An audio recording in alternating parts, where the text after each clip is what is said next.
पुणी जड़े सरकारी बाबू को हत्या धमक खड़ियाल तहसिलदार को फोन रे हत्या धमक देछि दुर्वृत्त एने खड़ियाल थाना रे लिखित एतला दायर करिसेंती खड़ियाल तहसिलदार नरसिंह गदवा ओएस संघ समूह छुट्टी रे थिबा बेले गतकाली नरसिंह गदवा सहकर्मी सह बसी एकाठी मध्याह्न भोजन करुथिले एतिके बेले जड़े व्यक्ति फोन करी बीजेपी ऑफिस रु कॉल करुथिबा कहिथिले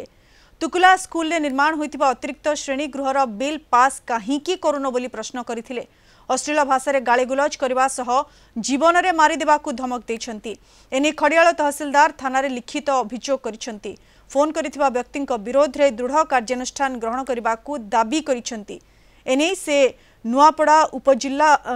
जिलापालक समेत जिला ओएस संघर कर्मकर्ता अवगत करिसेंती खड़ियाल पुलिस मामला रुजु करी घटनार तदंत जारी रखिछि। 2 तारिख घटना यहाँ 2 तारिख 2:40 पाखापाखि आम जो आम एडिशनल तहसिलदार मुझे आरआई जन एमती मिसिक आईबी रे खाऊलु हेल्ले मास लिप तो कुआड़े जाइब ना आम आईबी रही से टाइम खाऊलु गोटे अननोन नंबर गोटे कल आसला मत कहला ना तू एमती एडिशनल क्लासरूम तुकलार ये पेमेंट अच्छी